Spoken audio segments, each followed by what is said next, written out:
Hello, everyone, and welcome. What's a grand program like the Global Classroom without a minor technical hitch to start with? But thanks to our wonderful colleagues, it's all been sorted for now. I don't want to jinx it.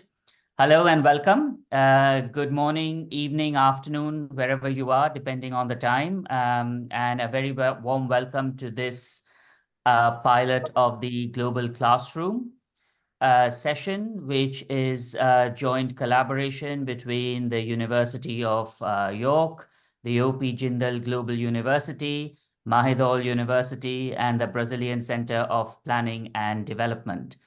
We are very keen to be sort of working on this together, and we are very pleased that we've been able to come together on this platform to think about issues around global development and to think together collaboratively about the politics of global development. We've heard a number of times over the last several years that the world is changing, and there are lots of challenges that come along with these changes. It is richer than ever before in recorded history. It is also more unequal. Life chances have improved for millions, but many have remained deprived of access to basic services. Ever increasing numbers of people live in cities rather than in rural areas and in areas different from where they were born. Automation and artificial intelligence challenge core assumptions of human personhood. Climate change is altering relations between human beings and their environment in unprecedented ways. The political order and economic structures that have framed social life for over 2 centuries are under intense interrogation. And the rise of new powers strains the West-led global order that once framed world politics. And capitalism, the socio-economic order that spurred the rise of the West, has been appropriated by these new powers, enabling it to transcend its Euro-American heartland, but also compelling it to undergo profound mutations. To discuss the issues that emerge from all of these various processes, we've thought it best to come together, to put our heads and brains together to think through these issues along with our students, many of whom will go on to lead their respective professions. As I mentioned earlier, this is a collaboration between the University of York, O.P. Jindal Global University, Mahidol University, and the Brazilian Center for Planning and Analysis. In this inaugural session, we are delighted to be joined by our colleagues from across the world, and we are very pleased that colleagues from O.P. Jindal Global University have agreed to lead on this session. I'm particularly thankful to Dean Sudarshan and to Professor Naresh Singh for stepping forward. I'd like to now hand over to Dean Sudarshan to say a few words about O.P. Jindal Global University before handing over to Naresh Singh to take forward the proceedings. Over to you, Dean Sudarshan. Thank you, Indrajit. The O.P. Jindal Global University is now in its 15th year, and it started out with a law school, followed by a business school and international relations, and then the School of Government and Public Policy, to which both Naresh and I are members. And the School of Government and Public Policy started out with Professor Shwagata Sarkar joining and laying the foundations for it. And we've now in the 13th year after commencement. And we are very fortunate that our faculty and their connections with other universities where they've been students or teachers have enabled us to fulfill and live up to the name of the university, which is the O.P. Jindal Global University. So global being the middle name of this university, it only behoves us to be part of this initiative, which is the Global Classroom, as we've called it, involving an institution in Brazil, in Thailand, and York. And so I just am very, very pleased that my colleague, Professor Naresh Singh, who has a rich experience in the development world, also in other spheres. I mean, he's genuinely a polymath. If in this day and age there could be someone resembling the Renaissance man, that's whom Naresh Singh is. And so it's very good that he's going to start off with the first lecture in the global classroom. It will set a benchmark which we'd all be striving to emulate and reach. Therefore, this is being recorded, and once it's recorded, it's going to be there for posterity. Those who can tune in and listen whenever they can do so. And that's for all the ills and problems that you refer to, Indrajit, we have to be thankful that technology and the advances on technology make this possible for us to do what we are now doing. So with those words, I request my colleague, Professor Naresh Singh, to deliver the first lecture in the global classroom. Thank you. Well, thanks to both of you, Indrajit and Sudarshan, for organizing this and for giving me the honor of doing the inaugural lecture for this series, which I hope will move from strength to strength and will be very successful. Global development challenges obviously need global solutions, global ideas, and perhaps a global classroom is a vehicle through which some of this might be developed and disseminated. Let me share my screen and we can then proceed.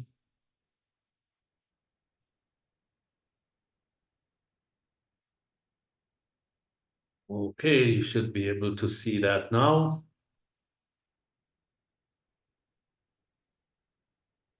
Right. So here we are. So the genesis of this talk is quite interesting. Dean Sudarshan approached me one day and said, look, I'm going to go have a chat with these guys from the global classroom. And one of the things they want to do is to talk about development. And they have indicated that maybe we can start with some disruptive ideas that sort of disrupt conventional thinking about development. So I thought, why not? I'll share a few with you. So I took a few minutes and jotted down a few things. And he took and shared that with colleagues organizing this. And I was pleasantly surprised that they indicated interest. They thought this would be of some value. So here am I. The things I'm going to talk about are, this is a quick outline of what I will talk about. The first thing is that development is not a linear process. And we will get into that. And if it's not linear, then what is it? I will argue that one needs to have a systems thinking to see the whole picture, the big picture. Indrajit mentioned already, in today's global world, politics in one area affects politics in another area. This year, 70 countries have elections, and people are worried about the outcome of those elections or the directions in which they are pointing, and what would it mean for us to have leaders, some of whom might be populist, some of whom might have other kinds of characteristics that could be a bit worrisome. So the world is going to be full of what I call complexity, i.e., lots of interconnections, lots of flows of information and wealth and other stuff as well, making the world even more complex than it always was. At the heart of this complexity, we will have great uncertainty, which we will have to learn to deal with, and I will share a few thoughts about that. uncertainty in decision-making, uncertainty in public policy, uncertainty in the design of projects and programs. I will raise a topic that is not yet fully in the mainstream because I do think that humans now have to go back, or rather go deeper and begin to think about who they are, what is their true nature, because of challenges of sustainable development and so on. And finally, I will offer an overall solution, which I will call integral public policy, which we are working on. I will share a few thoughts on that. So that's what I want to do for this talk today. So the first big point is that development is an organic process. It's not about social engineering, although a lot of it has been done as though it was or is still social engineering. We still set out to fix society, so to speak. I'm arguing that that's not a good approach. That approach came, I suspect, from the end of the Second World War, and the US aid had designed this logical framework, which was at the beginning intended for physical engineering projects, and then it was transplanted into the social sciences and into development work. It is great for physical projects. So if you want to build a bridge or a road or something of that kind, or send a rocket to the moon, it might be very helpful. But if you're going to try to work with economies and societies, social systems and economic systems and ecological systems, it's not going to work very well. And I think we have screwed up big time. We have made lots of mistakes, and we continue to do that by force-fitting development into what might be called projects, so to speak. Now, a lot of this is due to the influence that international development cooperation has had. And they became really influential because they had big money. These are the OECD countries who had aid programs and projects. I myself worked for a multilateral program that provided resources, the UNDP, the UN Development Program, that is, and as well for the Canadian International Development Agency, both in the policy branch as well as in the partnerships with civil society branches. And so I bring that knowledge and that experience. I've seen failure, I've seen success in both international development cooperation, but also in situ development, which takes place within communities from grassroots, and how they bubble up. And one will cover both of those. But the influence of international development cooperation, I think, has been both positive and negative, and by some estimates, more negative than positive. So in the world that Indrajit introduced, that we are talking about, has been described as VUCA. And that acronym VUCA stands for volatile, uncertain, complex, and ambiguous. I think it's a reasonably good description of our world today: volatile, uncertain, complex, and ambiguous.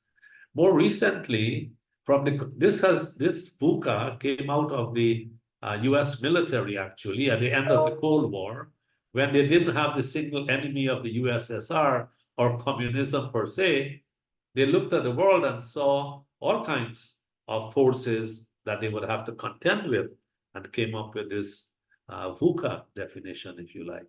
The Cold War, of course, maintained a kind of artificial order on the planet, and it was only waiting to collapse for a more real or cauldron that was boiling under that Cold War to emerge. The corporates, this management consultant in the US came up with this, what I find really crazy acronym, BANI, and they describe the world as they see it now, in which corporations have to make decisions, as brittle, anxious, non-linear, and, believe it or not, incomprehensible. So anyway, that's the kind of world in which we will have to think and solve development challenges. So as we all know, development goes forward sometimes, and before you know it, it's going backwards. So we might celebrate that, at one point we had some people describe a few countries, like including Bangladesh, as a basket case, and a bunch of other countries, several in Africa, as basket cases, incapable of economic growth, incapable of economic development. Of course, these are different. And we all are aware of that. And then a few years later, we celebrate fantastic growth in several of these countries, including, for example, Bangladesh. If you think about other definitions or other measures of development outcomes, and you move away from growth, GDP per capita, and think about happiness, you see a country like India that is having phenomenal growth at 7% or so, pretty way down on the happiness index. Bangladesh even ahead of India on that measure. And, I mean, the measures, of course, have weaknesses and challenges, but so does GDP per capita.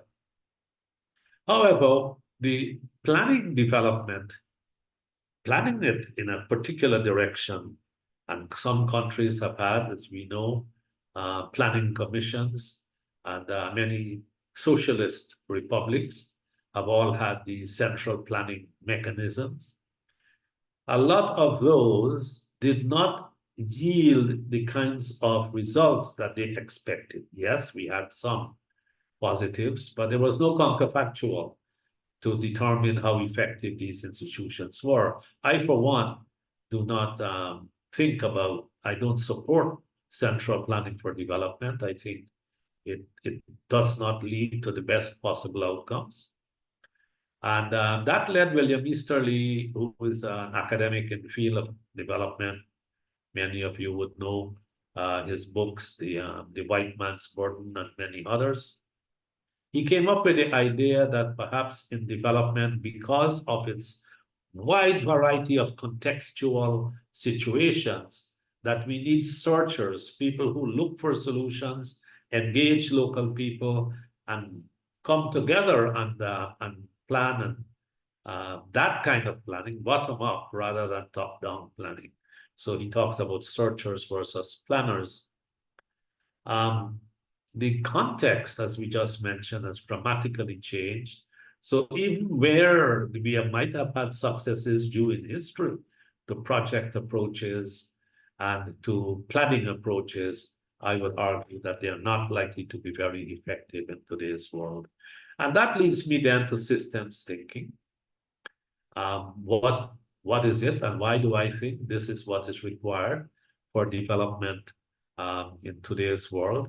The first thing is that one needs to look at all the various actors and the various parts in the development process: people, ideas, technology, investment, governance, policies, all interacting, those interrelationships, to be able to see that, and then to see the big picture that results out of it. Now, this might all sound pretty complex, and it might be, but complex is not necessarily complicated, as I will share in a few minutes. But I think without this kind of understanding, we are likely to have unintended outcomes which might not be pleasant. So what we have been assuming, and one of the shifts that I argue for here, is to move from hierarchies, which are characteristic of traditional development approaches, and many governments have always been very hierarchical, and more towards what one might call holarchy. And that's just a big word to say that that includes not only top-down information, where some people at the top makes the policies, impose that on the rest of the society, and then the information is only top-down, and so are the implementation plans. Holarchy simply means that we have information flow, yes, top-down, but bottom-up as well. And you see the various levels at which development is happening. It happens at the level of the individual, at the household, in organizations in which people make their living, but also in communities, in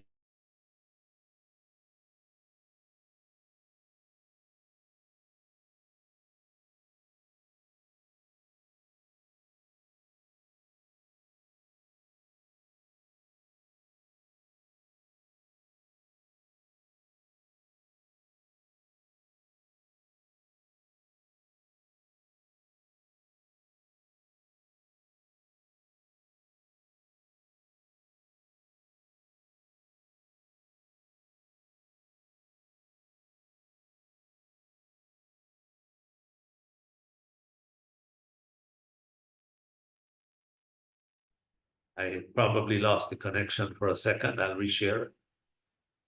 Go again. Sorry about that. Yeah, don't worry. Thank you. All right, I think we're back. Okay, all right. Well, I should have asked, as I have the break introduced, this should be for about how long? Yeah, so it would be for between 30 and 45 minutes. All right. That's up So to you, but we have had about 15 minutes already, maybe? Yes, that's right. I'll try to do it in about 30 minutes, wrap it up. Perfect. Thank you so much. All right, let's go. All right, so, and then we can have a discussion, of course. Right, so we are talking about systems and why this is so important, and get out of this central planning and this project approach and so on, excepting when you are doing small projects, small interventions or physical projects. What you learn very quickly in systems thinking, that the system is always more than the sum of the parts. And when you think like that, the implications are manifold, because it shifts the way we think about capacity building. The UNDP, and I'm sure others, have put out systems approaches to capacity building. If you ask many people in development, what's the difference between capacity building and training? For just as an example, you will find some people fumbling to explain. They will say, well, training is the main way of doing capacity building. And that's what we tend to think. But capacity building has to do with institutional change. It has to do with policy shifts, without which many things will not happen. It has to do with removal of a whole range of constraints. It might be that a nation state has a heavy debt overhang. It might be that the nation state has all kinds of archaic institutions. Yes, the organizations that work there might lack capacity, but many of situations include where the rules are archaic and transaction costs are so high, development becomes impossible. So when I talk about institutional change, I'm using it in the sense of the new institutional economics or the Douglas North understanding of institutions as rules of the game. All of those are involved in capacity building. Capabilities understanding, the work of Amartya Sen and the whole human development movement around that work is becomes, or if you like, assumes a different understanding in the systems context. And of course, policy and program design and evaluation shift as well, and we need new tools compared to the ones we have had in the past. So dealing with complexity becomes really important.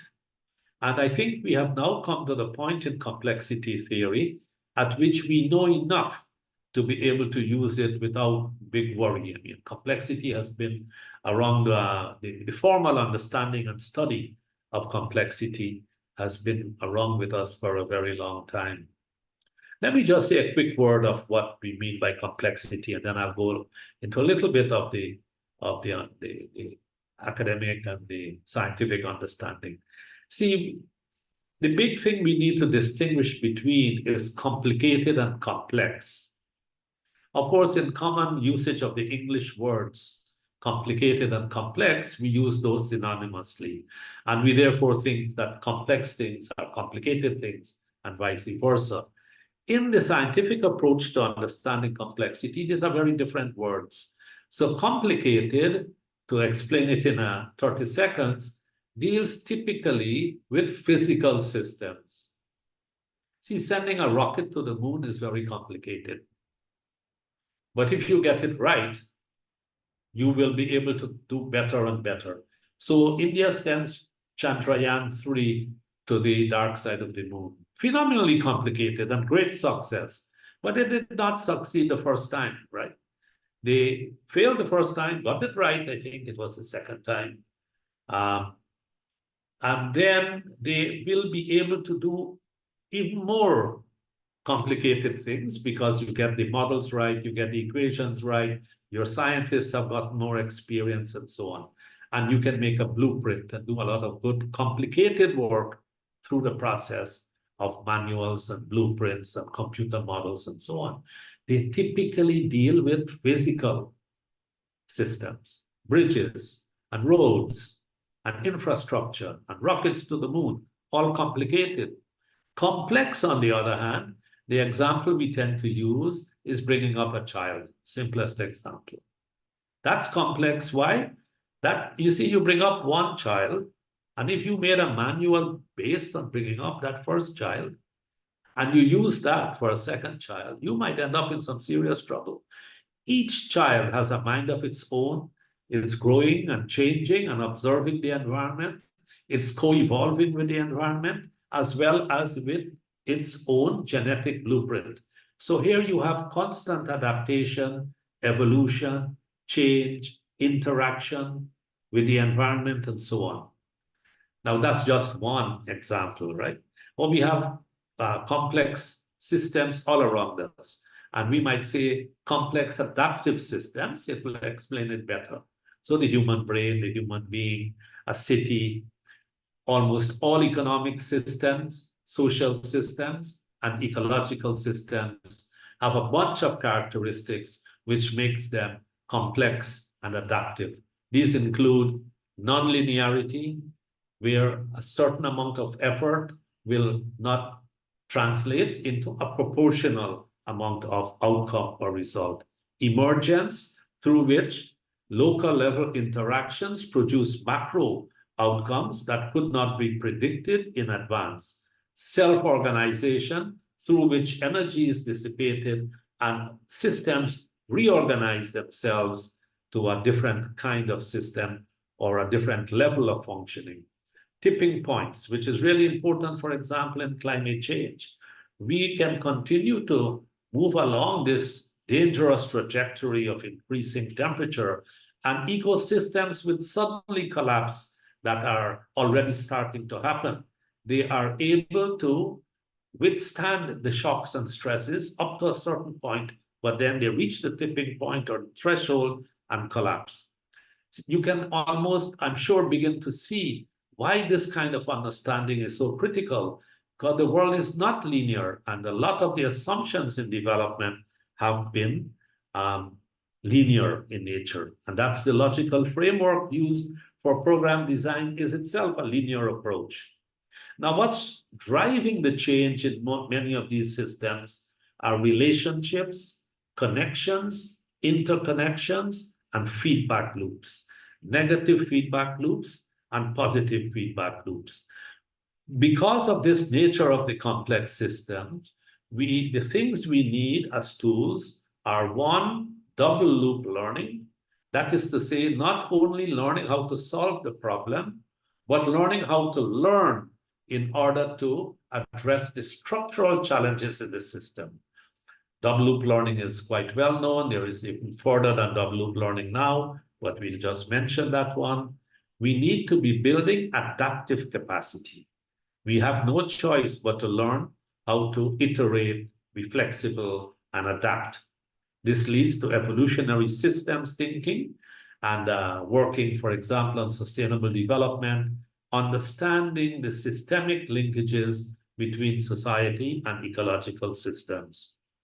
We have lots of tools like network theory, agent-based models, and so on that we don't have time to go into, but they are available for work in today's world. Now, most people that I've spoken to, politicians and decision makers, always will say, keep it simple, stupid. So the KISS principle is alive and well. People love simplicity, and that's understandable and useful. But let me use H.L. Mencken quotation in which he says, for every complex problem, there is an answer that is clear, simple, and wrong. So let's bear in mind as we try to make things really clear and simple, because it helps communication, we might strip out the complexity and therefore miss the problem itself completely. Now that leads us to another concrete problem that I want to mention, and that is dealing with uncertainty in human development policy, for example. I mentioned human development policy, but generally wicked policy problems. As we know, wicked policy problems are those that do not have a given solution. They have many causes, and they have many possible solutions, and there is no single right answer. And those wicked policy problems abound. Climate change, pandemics, gender equality, environmental degradation are all wicked policy problems. Coming back to uncertainty, which is at the heart of the system challenges I'm talking about, including wicked policy problems, in order to deal with them, we need to unpackage uncertainty a little bit. And we identify 3 or 4 types of uncertainty, which allow you to deal with them in a better way. The first type of uncertainty, which is common, is epistemological uncertainty. That is due to lack of knowledge or information. If you like, known unknowns. And we know how to solve that. You do literature reviews, you do experiments, you collect data, you do surveys, and you bridge the gap of that you did where you did not have the knowledge or information, and we can deal with that uncertainty. The other one is that the world is random by nature. I think we all would agree with that. And to deal with the randomness in the world, we have probability theory and statistics, stochastic methods. So probability theory deals well with a lot of the probabilistic, the randomness nature of the world. But then we have a third type called radical uncertainty, which is not either of the foregoing. So radical uncertainty is uncertainty that cannot be treated either by epistemological research means or probability theory. It is generated by the system itself. So a complex system generates uncertainty because of the interactions among the feedback loops. Radical uncertainty is present in economic systems as well, although not all economists will accept that. You know, there's a book, why I think you will quickly see the value for policy, the book called Radical Uncertainty by Mervyn King and John Kay. Mervyn King was the former governor of the Bank of England. And after the financial crisis, when the economists couldn't figure out what went wrong and why we had the financial crisis, Mervyn King was in the room with the Queen when she asked that question. And then they wrote the book on radical uncertainty. And they have come up with some recommendations like narrative policy analysis and so on, which we are beginning to use and to learn how to use. The big problem, however, is not that we have 3 types. I mean, this is just for simplifying things. The problem is that most policymakers and economists are busy using probability theory to deal with radical uncertainty and making really bad decisions. That's the problem. And that's what we have to address. Then, of course, one might argue that there is psychological uncertainty, cognitive bias, herd behavior, and we need to get down into understanding human cognition better, and work is ongoing in that. I just would mention that we have, the paper is just coming out now in World Futures, in which we addressed these various types of uncertainty in human development policy, because we found that the UNDP Human Development Report, which addressed uncertainty, the report was entitled Uncertain Times, Unsettled Lives. It came just after the pandemic, so one can relate to that. But when we read that report, we realized that the treatment of uncertainty in that report was very shallow. And so we did a rethink, and the paper is now being published by World Futures, and that should be out, I suspect, in a month or so. Now, some shifts that we need to make in the development world. For good or for bad, economics has been the defining discipline that has influenced development and public policy. Even our School of Government and Public Policy, half of our school is in economics. So I'm not in the business of bashing economics or anything else, but the time has come already, and we are moving on, in which neoclassical economics, which is dominant up to today, with all its simplifying assumptions, is no longer fit for development or public policy. That was great to make the mathematics work, but does not fit the system anymore. That's at least my contention. And so work has been ongoing in moving forward, building on whatever little strengths neoclassical might have had. And I know there are lots of defenders of neoclassical economics, and it might have its value in academia, but not good for development and public policy. That's the argument. So first of all, behavioral shifts are really coming in big time, and we have three sort of spheres. There is behavioral insights work, and I give you some references. There is behavioral economics. We have even had a few Nobel Prizes in behavioral economics. Dami has a comprehensive textbook on that. People like Richard Taylor and Cass Sunstein have done the links between behavioral economics and public policy. Sunstein has a book out, Cambridge Elements of Behavioral Science and Public Policy. So the whole behavioral movement in these three categories, insights, economics, and overall science, is making a big contribution. And I argue that we need to bear that in mind. We are now going beyond behavioral economics into complexity economics and seeing the economy as a complex adaptive system, not the artificial assumptions of general equilibrium. So we are moving to systems that are far from equilibrium and are able to study those and finding a lot of very interesting applications.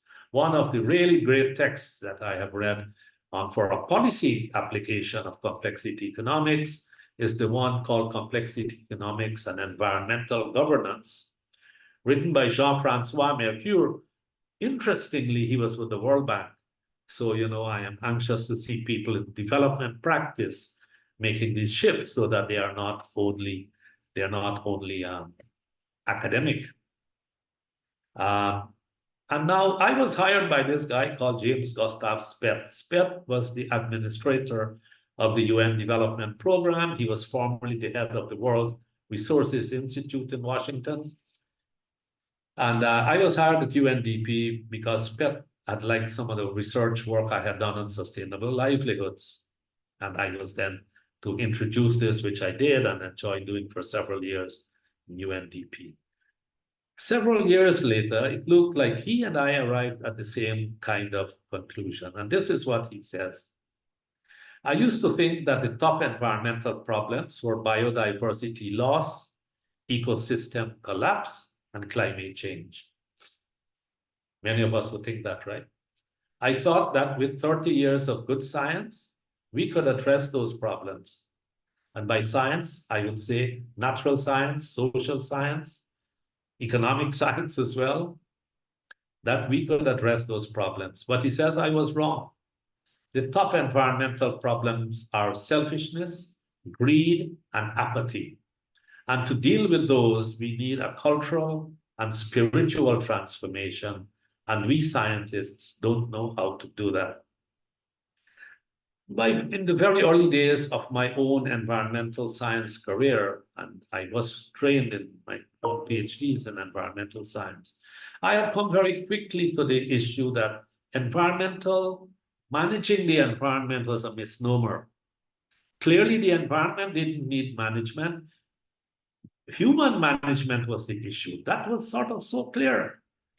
But the world preferred to solve things, you know, not power things, not human nature. Let's go solve it outside of us.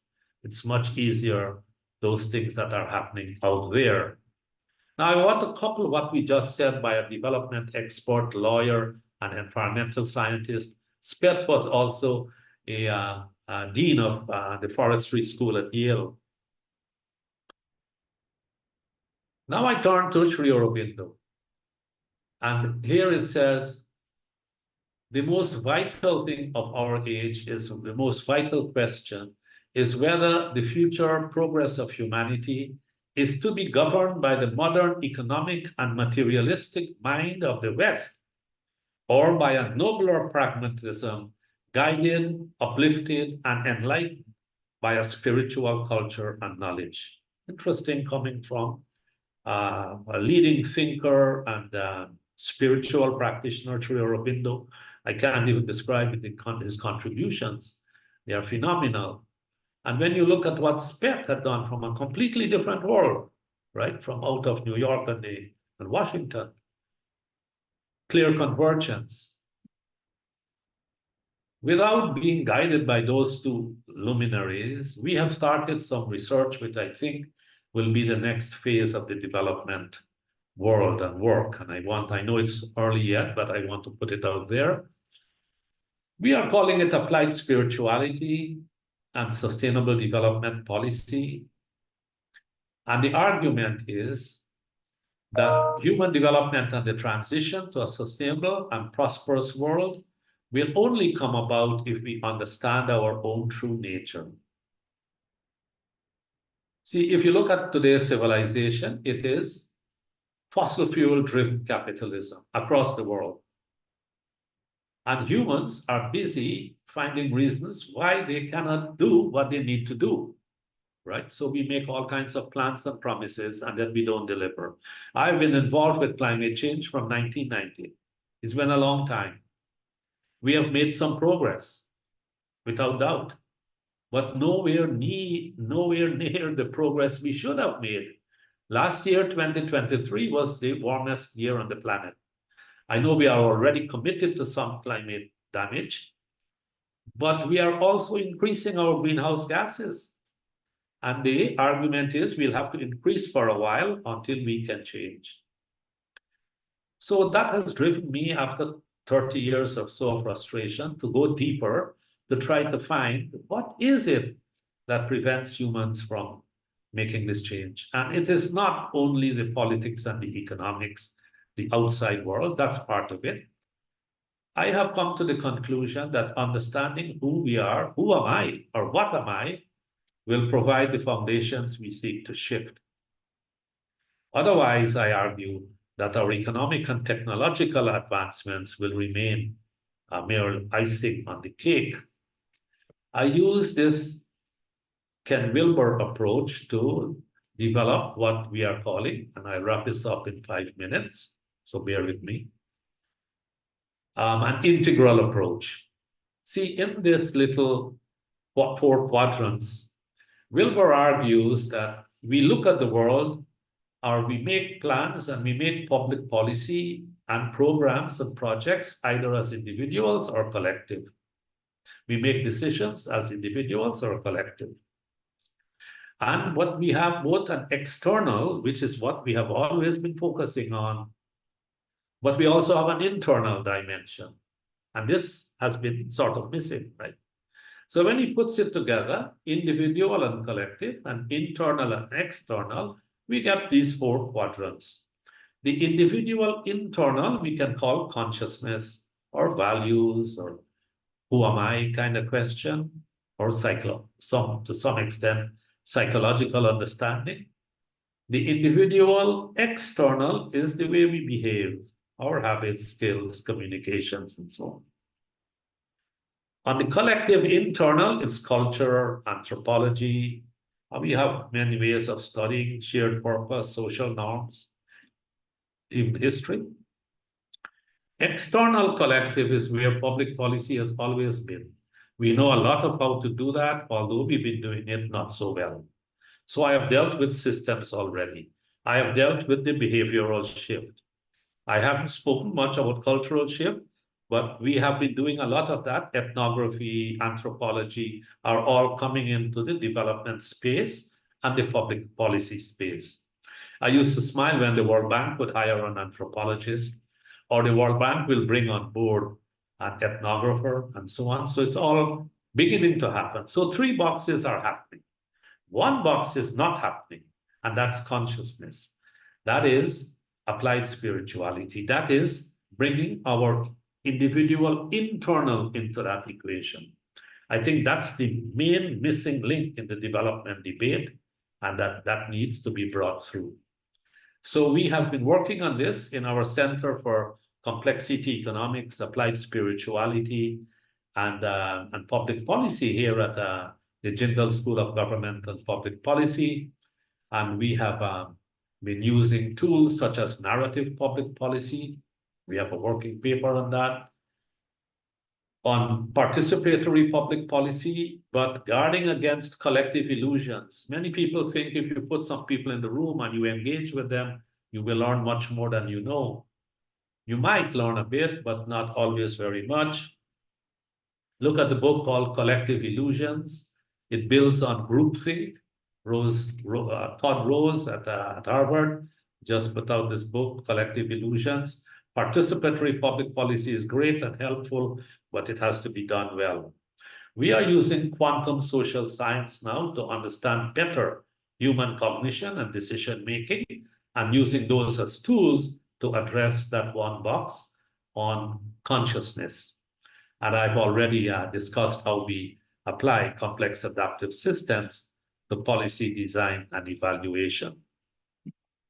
So to conclude then, I just want to say that the integral public policy approach, I believe, will be really valuable to development thinking as we go forward.